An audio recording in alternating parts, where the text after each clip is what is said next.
Selamat datang di channel Muhammad Nasir. Jangan lupa like, share, komen, dan subscribe.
Assalamualaikum warahmatullahi wabarakatuh. Waalaikumsalam warahmatullahi wabarakatuh. Puji syukur kehadirat Allah yang mana telah melimpahkan rahmat dan hidayahnya kepada kita semua sehingga kita dapat berkumpul di tempat yang sederhana ini.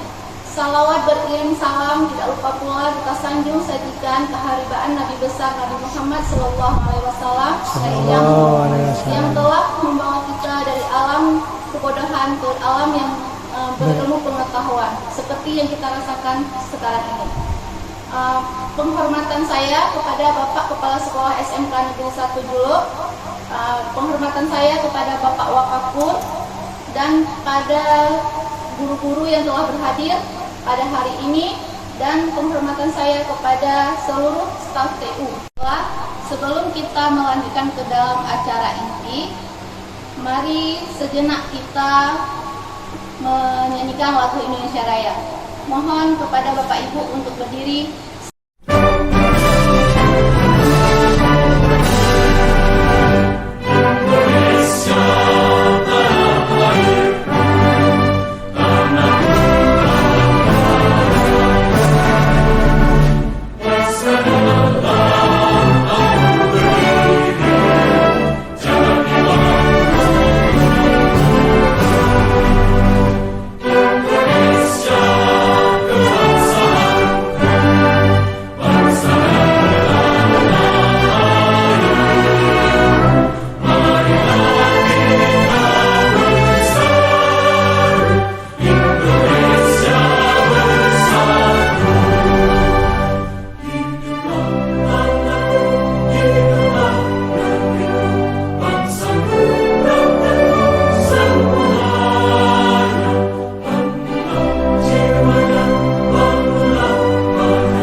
sambutan dari Bapak Kepala Sekolah. Kepada Bapak kami persilahkan. Kali ini Assalamualaikum warahmatullahi wabarakatuh. Waalaikumsalam warahmatullahi wabarakatuh. Puji syukur alhamdulillah sama-sama kita panjatkan kehadiran Allah Subhanahu wa taala, yang mana pada hari yang berbahagia ini Allah telah berikan kita kesehatan, keselamatan sehingga kita dapat hadir di sekolah yang kita cintai ini. Kemudian tidak lupa pula selawat serta salam kita sajikan kepada Nabi besar Muhammad sallallahu alaihi wasallam beserta keluarga dan sahabat beliau, Bapak Ibu Dewan Guru yang saya hormati, Bapak Muhammad Nasir yang saya banggakan, yang alhamdulillah pada hari ini beliau telah lulus sebagai calon guru penggerak angkatan 11 di Kabupaten Aceh Timur yang sedang menjalani pendidikan di program penggerak. Pada kesempatan yang berbahagia ini beliau akan menyampaikan desiminasi terkait dengan budaya positif untuk kita semua. Semoga apa yang beliau sampaikan nanti, materi-materi yang beliau sajikan dapat menjadi bahan pengetahuan bagi kita semua dalam penerapan budaya positif di sekolah kita, agar lingkungan sekolah kita menjadi lingkungan yang aman, nyaman, menyenangkan bagi seluruh warga sekolah. Mudah-mudahan hal yang disampaikan beliau menjadi manfaat kita semua. Saya harapkan kepada Bapak Ibu semua, kita semua di sini agar mengikuti dengan seksama kegiatan destinasi yang akan disampaikan atau dilaksanakan oleh Bapak Muhammad Nasir. Mungkin ini saja yang dapat saya sampaikan. Lebih kurangnya saya mohon maaf. Saya akhiri. Wabillahi taufiq wal hidayah. Assalamualaikum warahmatullahi wabarakatuh. Waalaikumsalam warahmatullahi wabarakatuh.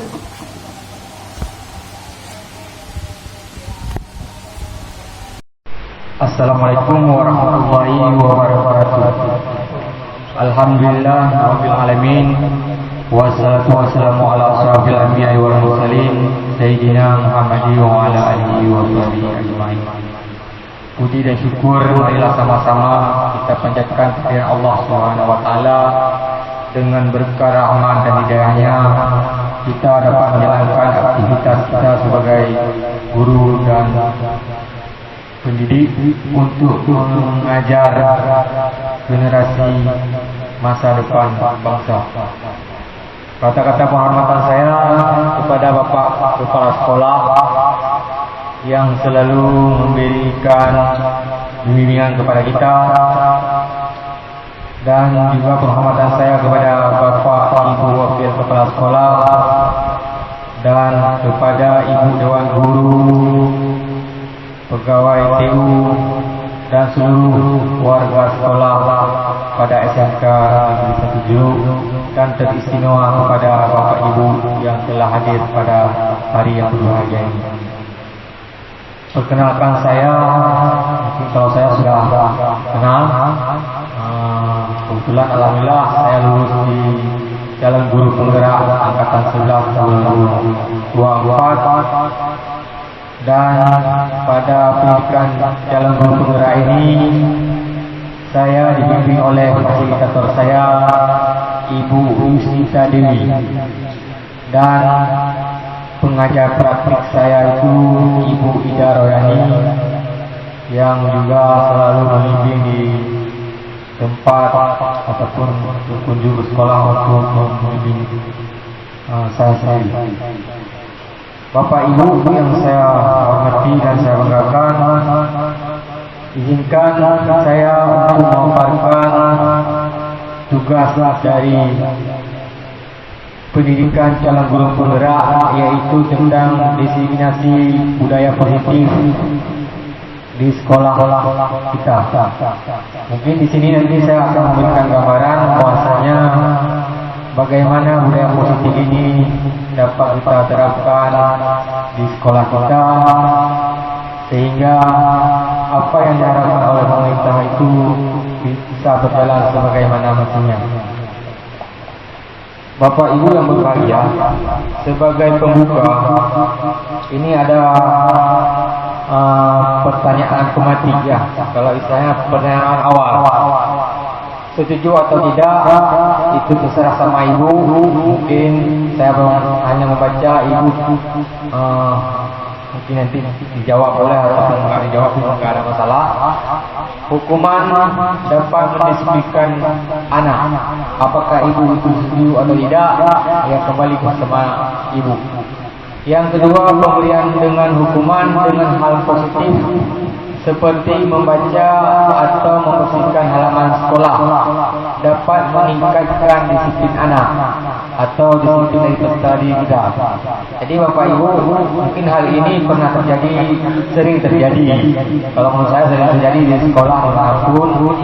Biasanya kalau anak telat datang, pasti konsekuensi ataupun hukuman yang sering kita terapkan yaitu membersihkan halaman, berkumpul sampah. Itu sering sekali terjadi dalam keseharian kita di sekolah. Jadi menurut Bapak Ibu setuju atau tidak itu terserah sama Bapak Ibu. Begitu juga dengan soal yang selanjutnya, memberi penghargaan dapat meningkatkan motivasi belajar anak. Jadi kadangkala kita sering memberikan penghargaan. Biasanya itu kalau di tingkat SD atau TK itu sering dikasih bintang ya. Kalau kita nggak mungkin lagi kita kasih bintang, anak-anaknya sudah besar. Jadi dari tiga hal ini yang pertama saya sampaikan, nanti akan kita dapatkan pengetahuannya dalam materi selanjutnya yang akan saya sampaikan. Bapak Ibu yang berbahagia, sebelum kita melanjut lebih jauh,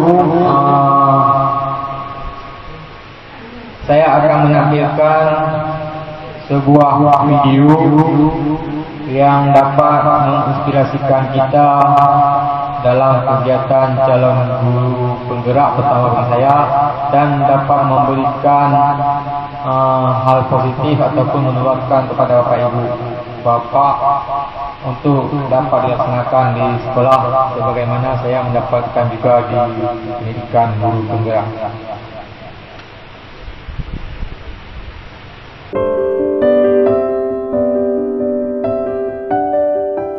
Selamat bergabung Bapak Ibu calon guru penggerak. Selamat jumpa pada modul disiplin positif. Saya yakin Bapak Ibu yang telah bertahun-tahun mengajar, mendampingi murid-murid bertumbuh dan berkembang, menyadari bahwa belajar adalah kunci dari mengajar. Belajar adalah modal besar pengajar. Bapak Ibu telah memiliki modal utama guru penggerak, yaitu semangat untuk belajar. Dalam modul ini, Bapak Ibu akan menjelajahi dan memahami budaya yang ada di dunia pendidikan hingga mengakar pada praktik di sekolah. Bagaimana budaya positif di sekolah ini bisa membentuk karakter murid, guru, dan bahkan visi dan misi dalam sekolah itu sendiri. Selain itu, Bapak Ibu juga akan belajar memproses disiplin positif dalam budaya sekolah yang nantinya akan menjadi perubahan baru yang menggerakkan seluruh komponen sekolah.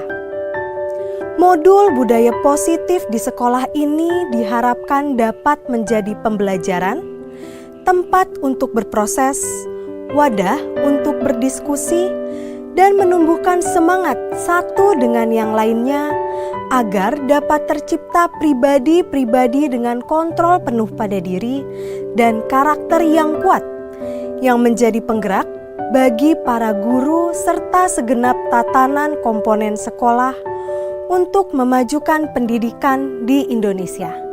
Selamat belajar!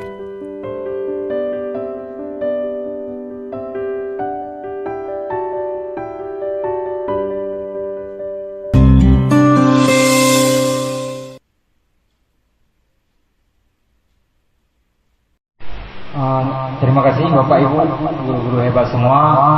Tadi kita telah sama-sama menyaksikan video singkat.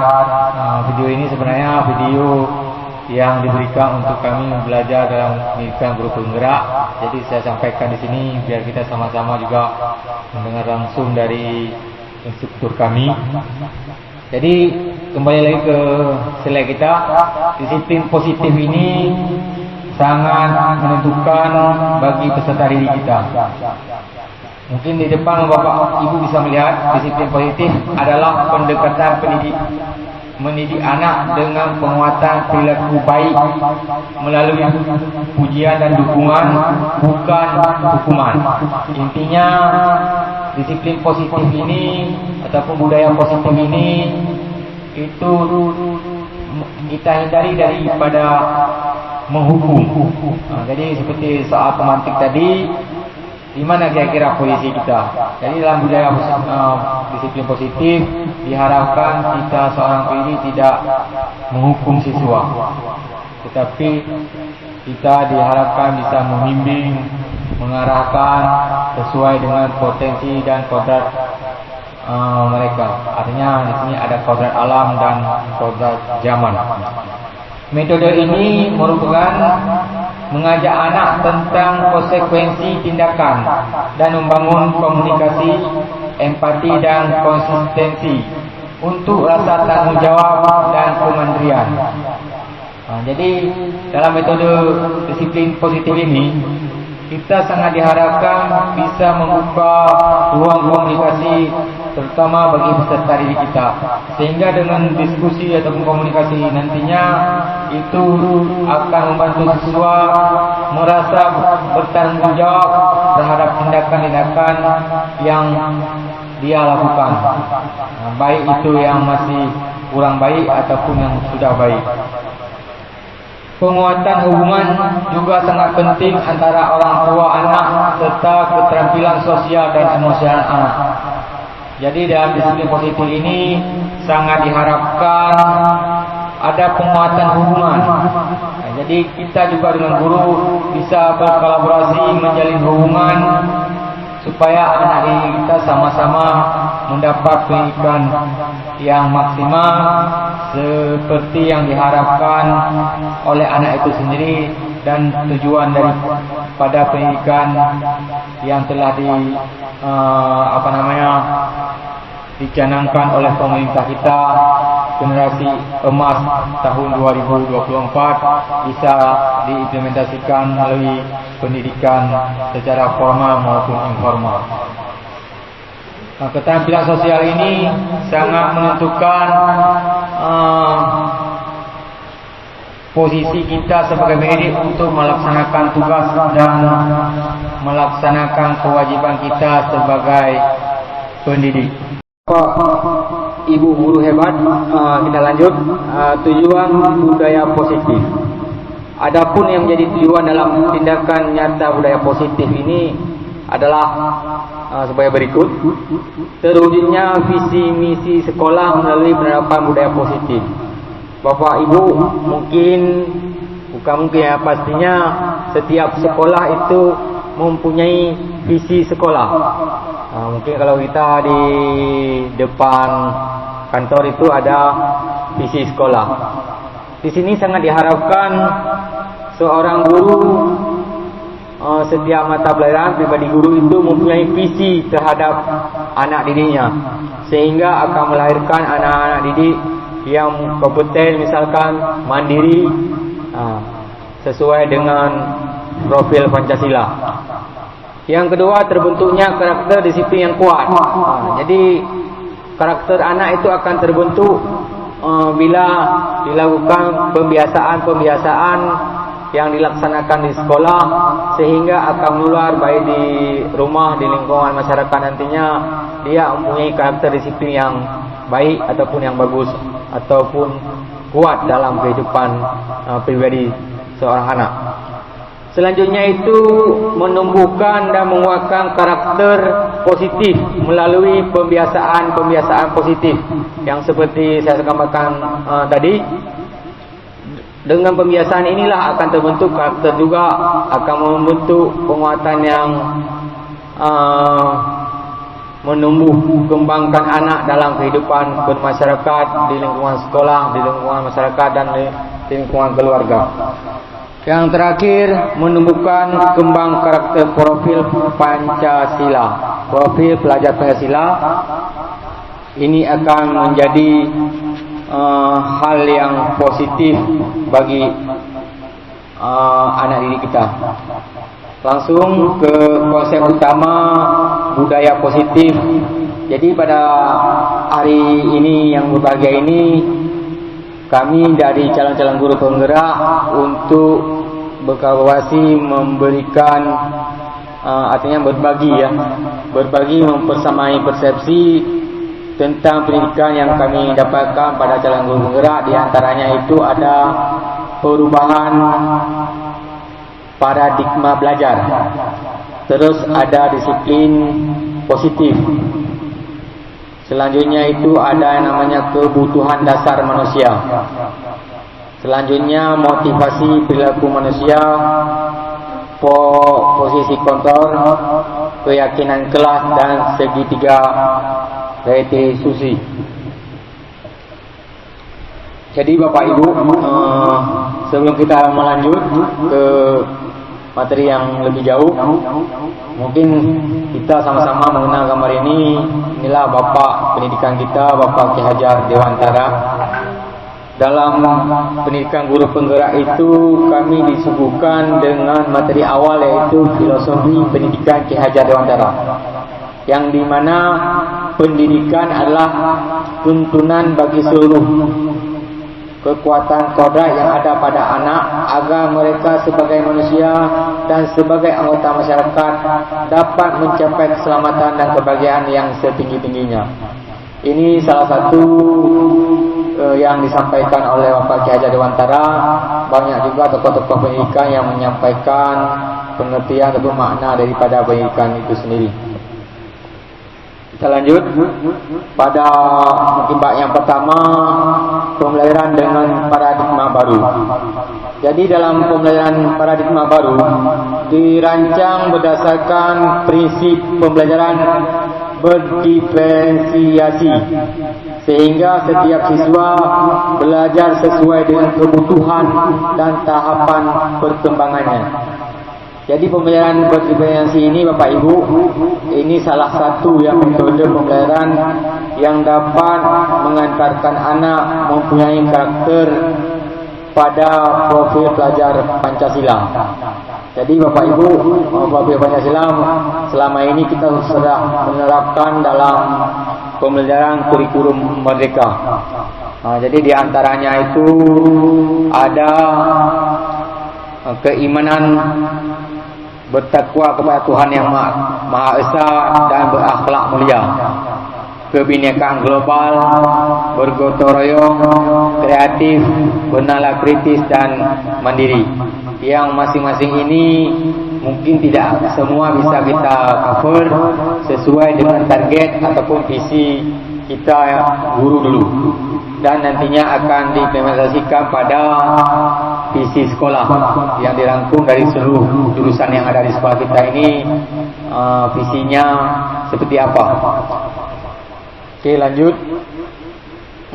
Pada pembelajaran paradigma baru, kerangka pengembangan pembelajaran bukanlah model yang linear, namun merupakan siklus yang berkesinambungan. Artinya ini siklus yang saling bergantungan antara satu dengan yang lain untuk tercapainya pembelajaran paradigma yang baru. Pembelajaran paradigma yang baru mencakup pemetaan standar kompetensi, merdeka belajar, dan asesmen kompetensi minimal, sehingga menjamin ruang yang lebih luas baik pendidik untuk merumuskan rancangan pembelajaran dan asesmen sesuai dengan karakter dan kebutuhan peserta didik, sesuai dengan pembelajaran berdiferensiasi. Ketiga komponen ini selaras dengan dan saling mempengaruhi. Keselarasan ini yang diharapkan dapat mengubah paradigma pembelajaran agar terjadinya perbaikan dan pengembangan praktik pembelajaran secara berkelanjutan, sehingga profil pelajar Pancasila berperan menjadi penuntun arah yang memadu segala kebijakan dan pembaruan dalam sistem pendidikan di Indonesia, termasuk pembelajaran dan asesmen yang pada hari ini ada perubahan. Paradigma baru dalam kegiatan, mungkin ini saya contoh, mungkin saya lewatkan saja. Kita tadi sudah melihat video yang pada awal. Ini sebenarnya bagaimana genggaman tangan itu bisa, istilahnya apa namanya, kita berupaya untuk menjalankan ataupun mempertahankan program ataupun perencanaan kita yang kita buat, sehingga anak-anak nantinya akan menjadi anak-anak yang mempunyai potensi dan potensi yang maksimal. Karena tugas kita seorang guru hanyalah menuntun, membimbing, mengarahkan sehingga anak itu sesuai dengan potensi yang dimilikinya. Selanjutnya, Bapak Ibu, diskonsepsi yang sering terjadi tentang teori kontrol. Ini mungkin sebagai gambar ilustrasi guru mengontrol murid. Ilustrasi selanjutnya bahwa kritik dan membuat rasa bersalah mampu menguatkan karakter. Bahwa orang dewasa selalu berhak memaksa. Dan yang satunya lagi, semua penguatan positif efektif dan bermanfaat. Jadi ini kadang-kadang menjadi diskomunikasi terhadap kita seorang pendidik, yang dimana saya contohkan, pada dasarnya kita tidak dapat memaksa murid untuk berbuat sesuatu jikalau murid tersebut memilih untuk tidak melakukannya. Jadi Bapak Ibu, ada hal yang kadangkala kita tidak bisa mengontrol murid, karena yang bisa mengontrol hanyalah dirinya sendiri. Kita sebagai pendidik hanya bisa membantu mengarahkan ke arah yang lebih baik. Bapak guru hebat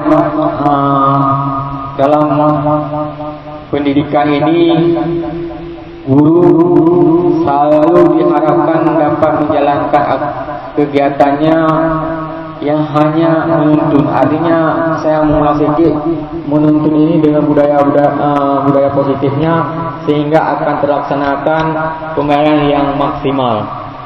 Jadi mungkin Bapak Ibu kita pernah mendengar ataupun membaca masalah padi ya. Murid itu kan bagaikan padi ya. Jadi kita guru hanya bisa menuntun ke mana dia akan maksimal. Karena kan pasti nunduk dia di akhir waktunya ataupun di masa panennya. Lanjut Bapak Ibu, mungkin satu lagi saya ingin menyampaikan ilustrasi kontrol ini yang orang dewasa memiliki hak untuk memaksa. Ini kadangkala yang sering terjadi pada kita, kita sebagai guru ingin memaksa kehendak. Bukan hanya kita, orang tua kadang-kadang memaksa anaknya untuk masuk jurusan. Kalau kita di SMK, ini ada jurusan. Kadang-kadang orang tua memaksa anak harus masuk komputer ke sana. Padahal anak itu kepingin masuk jurusan sepeda motor. Jadi jangan menganggap bahwa orang dewasa ini bisa memaksakan kehendak orang lain, walaupun itu anaknya sendiri. Lanjut Bapak Ibu, bagaimana seorang bisa berubah dari paradigma stimulus respon kepada pendekatan teori kontrol? Ya, jadi ini ada ahli yang mengatakan bahwa bila kita ingin berbuat kemajuan berlahan sedikit-sedikit, ubahlah sikap ataupun perilaku kita. Namun bila kita ingin memperbaiki cara utama kita, maka kita perlu mengubah kerangka acuan kita. Jadi Bapak Ibu, kalau ingin maju, jadi berubahlah sikap ataupun perilaku kita. Namun sebaliknya, lanjut, mengubah paradigma stimulus respon ke stimulus pendekatan teori kontrol. Bapak Ibu bisa memperhatikan tabel di depan. Kalau stimulus respon ini, kita mencoba mengubah orang agar berpandangan sama dengan kita. Terus perilaku buruk dilihat sebagai suatu kesalahan. Selanjutnya itu orang lain bisa mengontrol saya. Kita kan selalu menganggap orang lain bisa mengontrol saya ataupun mengontrol kita. Pemaksaan ada pada saat membujukan gagal, dan model pemikiran menang ataupun kalah. Sedangkan yang sangat diharapkan dalam pendekatan teori kontrol adalah kita bisa berubah memahami pandangan orang lain tentang dunia. Jadi kita dalam teori kontrol, kita mengharapkan pandangan orang lain bisa memahami pandangan orang lain, dan orang lain bisa memahami pandangan kita. Selanjutnya, kalau dibandingkan yang tadi saya sampaikan, semua perilaku memiliki tujuan. Kalau yang sebelah sana, stimulus respon, perilaku buruk selalu dianggap sebuah kesalahan. Jadi semua perilaku itu kan mempunyai tujuan. Apakah tujuan itu baik atau tidak, nanti di saat kita validasi itu kita akan dapatkan. Hanya Anda yang bisa mengontrol diri Anda. Dalam teori kontrol itu dikatakan hanya kita sendiri yang bisa mengontrol diri, sedangkan orang lain itu tidak bisa. Kalau stimulus itu tidak bisa. Jadi mungkin Bapak Ibu, ini kan kita bisa ke diri kita sendiri kan bisa kita pahami. Artinya kadang-kadang kita kan nggak mau orang lain memaksa kita. Kolaborasi dan konsekuensi menciptakan pilihan-pilihan baru. Ya, jadi dengan kerjasama berkolaborasi dengan siapapun, kadangkala itu akan melahirkan pilihan-pilihan ataupun hal-hal yang baru. Dan model berpikir itu harus menang. Jadi akan ditanamkan proses pemikiran kita harus bisa. Kalau di SMK itu ada yang namanya slogan SMK bisa. Jadi demikian Bapak Ibu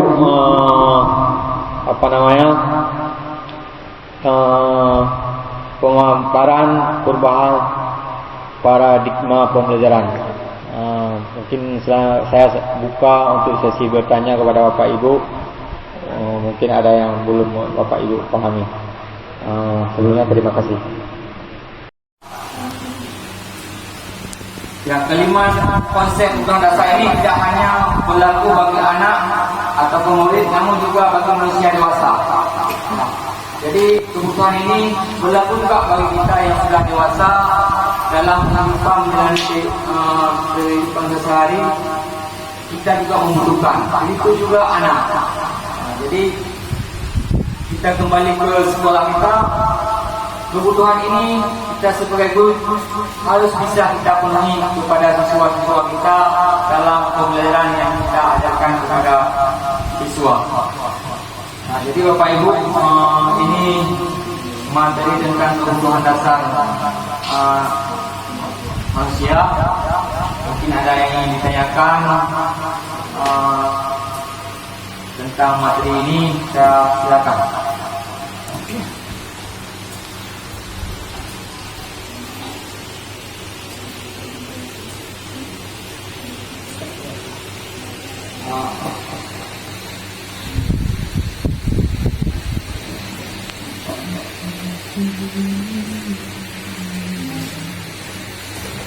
Assalamualaikum warahmatullahi wabarakatuh. Saya ingin bertanya kepada Bapak, apa yang dimaksud dengan kebutuhan dasar manusia dan mengapa pemenuhan kebutuhan ini penting untuk perkembangan siswa di sekolah? Terima kasih. Apa kebutuhan? Berarti ada kebutuhan dasarnya. Jadi kebutuhan ini kebutuhan yang memang harus dimiliki oleh setiap individu. Jadi dasar seperti yang saya sampaikan tadi ada 5 itu. Saya contohkan yang pertama saja dulu. Itu untuk bertahan ya. Jadi kita kadang-kadang waktu misalkan di rumah ataupun di sekolah kan ada masa jenuh. Kita bisa marah kadang-kadang. Kita tak akan mempertahankan bahwasanya apa yang kita jalani itu, kita merasakan kegiatan yang dilakukan itu benar. Kita pasti akan mempertahankan itu. Begitu juga anak-anak. Di sana anak-anak menyampaikan pendapatnya, dia pasti akan bertahan dulu lah. Kadang nanti walaupun di saat kita memberi pencerahan kepada anak-anak, anak-anak itu nanti akan bisa menerima dengan sendirinya. Jadi kebutuhan ini memang sudah disampaikan oleh ahli-ahli, ini kan dari rangkum ya menjadi 5. Memang ini sangat dibutuhkan oleh setiap individu, baik siswa maupun orang dewasa. Itu Bu. Terima kasih.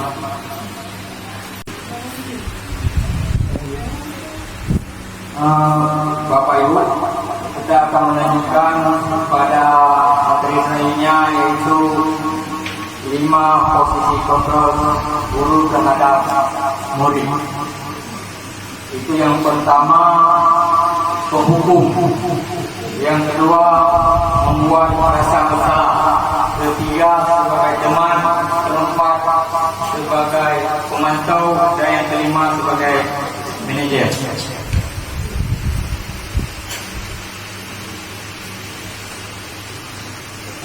Yang pertama, penghukum ini menggunakan hukuman yang sifatnya fisik ya. Mungkin Bapak Ibu mohon maaf kurang menjelas. Jadi kita kadang posisi guru itu kan yang pertama itu sebagai penghukum. Ya seringkali kita melakukan kegiatan menghukum siswa dengan contoh pada awal yang saya sampaikan tadi ya, menghukum anak dengan menyiram bunga. Itu kan bisa kita sampaikan itu kurang baik. Jadi kita selalu menghukum yang sifatnya fisiknya, itu kurang bagus bagi kita seorang pendidik. Yang kedua, membuat merasa bersalah. Pada posisi ini biasanya guru akan bersuara lebih lembut, membuat rasa bersalah akan menggunakan keheningan yang membuat orang lain merasa tidak nyaman. Jadi mungkin kita bisa merefleksi diri apakah yang pernah kita lakukan. Jadi caranya mungkin salah satunya itu kan waktu menghakimi anak itu bahasanya biasa saja, lembut, tapi intinya itu akan menekankan anak itu akan merasa bersalah. Jadi Bapak Ibu, ini kurang baik juga untuk para diri kita, seperti menyampaikan kata yang akan ibu sangat kecewa sekali dengan kamu. Jadi dalam pembelajaran ataupun dalam kegiatan di sekolah, kalau bisa ini bahasa-bahasa seperti ini kita hindari. Yang ketiga itu guru sebagai teman. Pada poin ini dia akan menyakiti murid, namun akan tetap berupaya mengontrol sesuai dengan persuasinya. Posisi teman pada guru ini bisa negatif, bisa positif. Jadi dua menjadi teman ini kadang-kadang bisa jadi juga positifnya. Yang keempat itu pemantau ataupun mengawasi. Pada saat kita mengawasi, kita bertanggung jawab atas perilaku orang yang kita kuasai. Posisi pemantau berdasarkan peraturan dan konsekuensi. Dengan menggunakan sanksi, kita dapat memisahkan hubungan murid kita dengan murid. Jadi dalam posisi memantau ini, kadang-kala kita ingin mengontrol anak-anak itu bagaimana keinginan kita. Jadi ini juga kurang baik yang bisa kita lakukan. Dan yang diharapkan sebenarnya kita seorang guru itu bisa menjadi posisi yang terakhir manajer. Setelah posisi guru sesuatu bersama dengan murid, mempersilakan murid bertanggung jawab tentang perilakunya. Jadi intinya kita sebagai manajer, ya, bagaimana anak-anak ini bisa kita pendidikan sebagai murid. Jika dia berbuat kesalahan, bagaimana kita bisa menghentikan lagi, bukan kita menjudge dia bahwa dia itu bersalah. Nah, ini contoh posisi kontrol yang sering mungkin yang saya sampaikan tadi, yang pernah kita artinya apa? Telah pernah kita lakukan ya. Makanya mudah-mudahan apa yang kami sampaikan ini membuka pencerahan bagi yang pertama untuk saya sendiri dan begitu juga kepada Bapak Ibu yang lain. Jadi dalam polisi kontrol ini guru sangat diharapkan menjadi seorang manajer. Mungkin ini dulu akan ada yang ingin kita diskusikan tentang materi kita lanjutkan ke materi selanjutnya.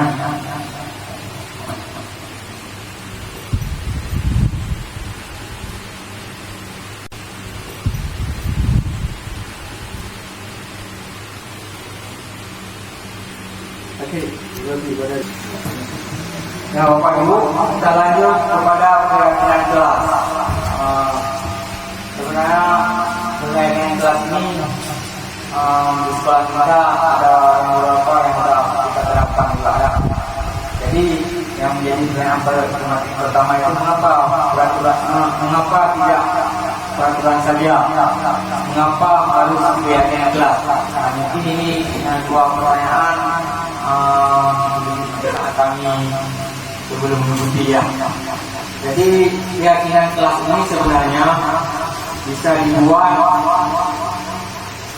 yang pertama guru itu sendiri dengan siswa ataupun sama-sama antara seluruh stakeholder yang ada di sekolah untuk mengkomunikasikan dengan murid untuk melaksanakan keyakinan kelas. Tapi akan lebih bagusnya itu langsung di kelas masing-masing. Ya, saya contohkan kita seorang guru mengajar misalkan seperti saya misalkan mengajarkan di jurusan perikanan. Saya buat kesepakatan dulu sama anak-anak ya. Membuat kesepakatan sama misalkan guru itu harus masuk tepat waktu. Konsekuensinya itu nanti seperti apa? Makanya dalam membuat keyakinan kelas ini untuk melahirkan budaya positif itu jangan selalu identik dengan hukum, tapi kita buat dalam bentuk konsekuensi ya. Jadi dalam menerapkan yang Ibu tadi yang tanyakan, Ibu Asyari tanyakan, bagaimana membuat keyakinan kelas ini kita ajak dulu, kita musyawarahkan di awal pembelajaran ataupun biasanya lebih mudah pada awal semester ya. Begitu kita masuk ke lokal tersebut, kita buat dulu kesepakatan dengan anak. Ini kita minta anak-anak itu menyampaikan maunya dia seperti apa ya. Yang positif nanti kita ambil. Jadi kita musyawarahkan, kita putuskan bersama sehingga akan lahirlah keyakinan kelas yang bisa dijalankan secara bersama. Saya akan contoh di sini. Kami guru dan murid yang saling menyayangi. Jadi diharapkan misalkan itu antara guru dan muridnya itu saling menyayangi tanpa menghukum. Kami murid yang sangat belajar itu sifatnya kesempatan kelas. Bagaimana membuat ini seperti saya sampaikan tadi, membuat penataan universal dibuat dalam bentuk kalimat. Jadi di saat kita sudah menyusun keyakinan kelas ini, kita buat bangsa kita tempel di ruang masing-masing. Itu biasanya bagi guru kelas lebih mudah. Tapi bagi guru yang kita cuma masuk jam pelajaran, kita bisa membuat dengan suara. Dengan guru yang lain kita kadang beda lagi. Makanya keyakinan kelas ini antara guru dengan peserta dirinya di saat proses pembelajaran. Bukan kalau saya katakan bukan menyeluruh kan. Artinya apa? Bukan di saat saya masuk mungkin peraturannya kesepakatannya seperti ini. Tapi dengan misalkan yang masuk di kontrol nanti kesepakatan yang lain lagi. Jadi kita memusyawarahkan dengan siswa untuk membuat sebuah kesepakatan kelas. Tentu keyakinan dapat membuat seperti aturannya. Bapak Ibu dengan membuat keyakinan kelas ini nanti ini akan melahirkan rasa tanggung jawab, menghormati orang lain, ya, menghormati dan berkomitmen keselamatan. Nah, karena ini kalau keselamatan saya katakan lebih cocok di guru produktif. Yang kalau misalkan bahwa memakai alat safety tak boleh ikut praktek. Menghormati orang lain yang sabar, sehat, keselamatan pengawasan dan keamanan. Ini tentang keyakinan dari peraturan ya. Sebenarnya peraturan itu kan dibuat untuk meminimalisir hal-hal yang negatif. Tapi dengan harapan bisa berkolaborasi dengan semua pihak untuk menyusun ini, baik di tingkat kelas maupun di tingkat kelas yang menyeluruh. Ya, mungkin seperti ini gambarnya. Ini sebagai ilustrasi aja untuk membuat keyakinan kelas. Nah, jadi dalam membuat keyakinan kelas ini hindari yang sifatnya menghukum. Ya. Jadi Bapak Ibu, itu pertanyaan yang dari tadi sudah kita sampaikan. Mungkin ada yang lain yang bertanya tentang keyakinan kelas.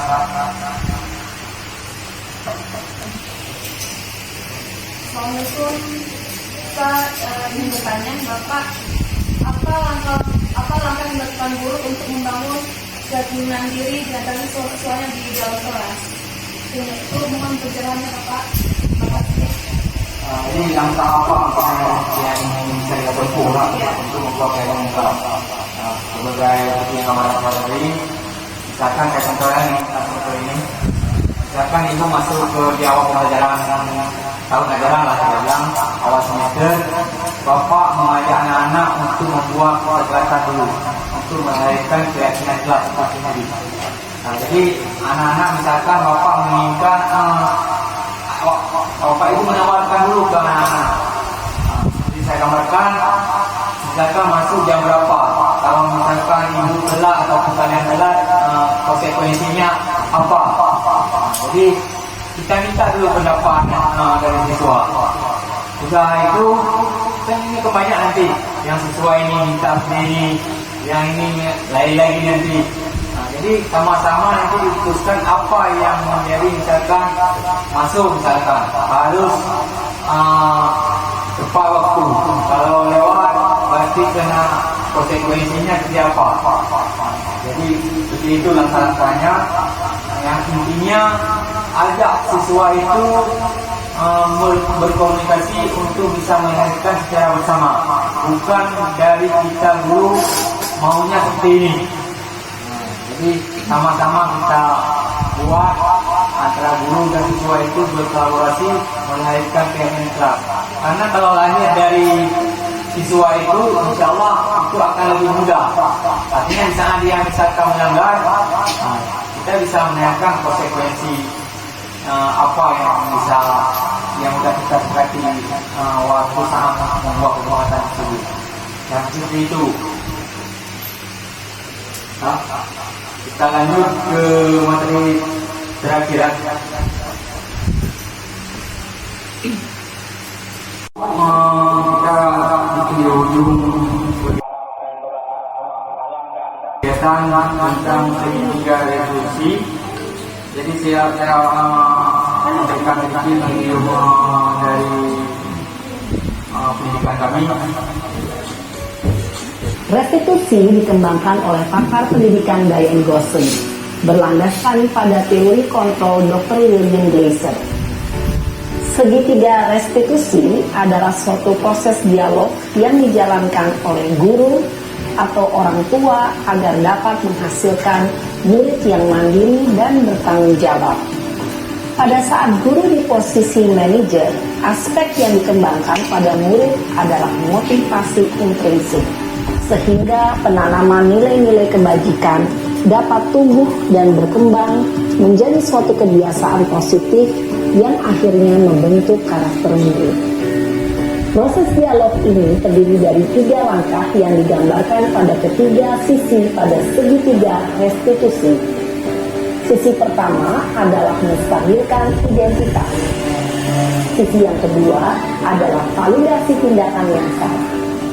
Dan sisi yang ketiga adalah menanyakan keyakinan. Ibu dan Bapak guru, berikut ini akan ditunjukkan bagaimana seorang guru berada dalam posisi manajer menggunakan penerapan segitiga restitusi.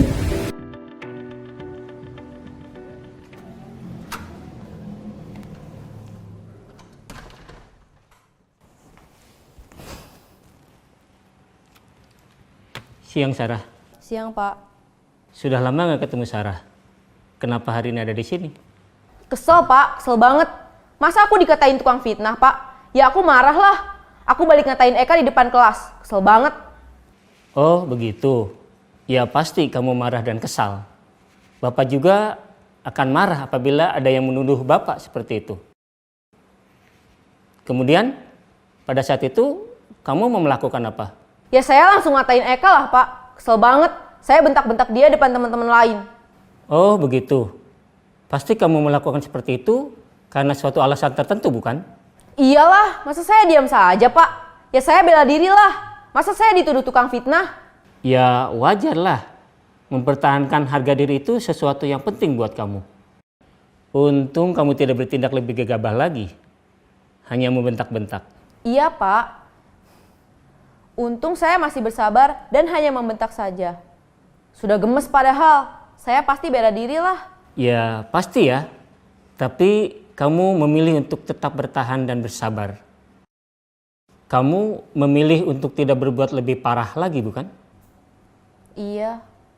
Nah, sekarang coba kita lihat lagi. Tindakan kamu yang bentak-bentak Eka di kelas. Tindakan kamu itu kira-kira sesuai dengan keyakinan kelas atau prinsip kamu tidak? Enggak lah Pak. Harus saling menghargai. Namun, ada juga keyakinan yang kita sepakati yang perlu kita jalankan apabila kita sedang marah bukan? Ya saya bisa lebih proaktif. Mulai dengan diri sendiri. Saya bisa jadi lebih bersabar, mengambil waktu jeda untuk berpikir mau apa selanjutnya. Kira-kira kamu bersedia memperbaiki masalah ini tidak? Bersedia Pak. Kalau kamu memperbaiki masalah ini, kamu akan menjadi orang seperti apa? Saya akan menjadi orang yang bertanggung jawab kali ya Pak. Dan senantiasa proaktif. Iya. Menurut kamu, bagaimana rasanya menjadi orang seperti itu? Ya nyaman lah. Bangga bisa bersabar dan menahan diri. Baiklah kalau begitu. Yuk kita pikirkan bagaimana memperbaiki masalah ini.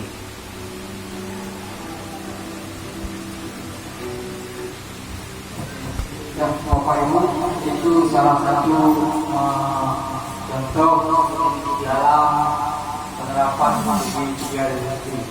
Nah, jadi seperti ini hal yang diharapkan, artinya misalkan anak itu membuat suatu kesalahan, kita diharapkan tidak langsung menjudge dia itu bersalah atau menghukum. Nah, tapi yang pertama kita coba menstabilkan dulu keadaan ya. Jadi kenapa itu tadi, kenapa dia bisa melakukan hal tersebut. Jadi kita tidak lanjuti lagi, hanya memvalidasi tindakan itu yang salah tadi. Sehingga dengan adanya sebuah keadaan gelar tadi atau pengusuran gelar tadi, dia dengan sendirinya akan merasa sendiri karena sudah membuat satu kata yang bersama tadi ataupun keyakinan kelas yang sudah disepakati tadi, dan untuk memperbaiki diri itu akan maksimal. Makanya sebenarnya untuk hal ini kalau saya mau praktekkan, saya nggak perlu lagi ya, karena ini udah ada di video tadi. Mudah-mudahan ini salah satu contoh kasus yang saya tampilkan dalam tentang yang jelas dikaitkan dengan segitiga revolusi. Makanya sangat diharapkan seperti yang tadi dalam kepada menteri sebelumnya, kita jangan menjadi penghukum bagi siswa-siswa kita. Kita sangat diharapkan untuk bisa menjalankan itu secara maksimal. Untuk menjalankan ini, kami sangat diharapkan ataupun kita sangat diharapkan supaya pendidik itu bisa membuat dulu kesepakatan antara anak-anak dengan kita di sana proses belajar mengajar. Nah, apalagi yang kita hadapi ini ketua SMK, termasuk kalau dulu katanya anak PSM itu berat-berat. Makanya bagaimana bisa membuat kesepakatan dengan anak sehingga di sana terjadinya kesalahan itu dia bisa bertanggung jawab dengan tindakan apa yang telah dia lakukan dengan keyakinan ikhlas yang telah kita sepakati. Jadi Bapak Ibu, dari saya yang terakhir mungkin ada yang ingin tanyakan. Mungkin kayaknya sudah dipahami ya, karena video tadi bukan video yang kami ambil dalam pendidikan kami. Bapak Ibu, sebagai kesimpulan ini saya sampaikan dari awal, budaya positif ini sangat penting lahir pada diri seorang guru untuk diaplikasikan kepada siswa melalui pembiasaan dalam pelaksanaan proses belajar mengajar. Jadi disiplin positif ini coba sama-sama kita terapkan, kita jalankan pada anak-anak kita. Begitu juga dengan kaitan dengan kebutuhan dasar anak ataupun kebutuhan dasar manusia tadi yang 5 tadi. Jadi semua kita punya kebutuhan. Jadi baik kita maupun anak itu punya kebutuhan dasarnya yang harus dipenuhi. Terus ada yang tadi mungkin posisi kontrol. Jadi kita di posisi mana ini? Apakah di posisi sebagai teman, pemantau, atau yang membuat menyalahkan, ataupun di posisi manajer. Dan yang terakhir, silakan Bapak Ibu mungkin coba-coba dulu membuat kesepakatan dengan siswa kita supaya kelas ini bisa berjalan sebagaimana mestinya sesuai dengan harapan kita dan sesuai visi. Demikian yang dapat saya sampaikan. Sebagai penutup, mari belajar bersama, berkolaborasi, saling mendukung dan mewujudkan disiplin positif di sekolah kita sehingga dapat menciptakan karakter profil pelajar Pancasila. Jadi intinya marilah bersama-sama untuk mendukung kegiatan aktivitas di sekolah kita. Jadi wassalamualaikum warahmatullahi wabarakatuh.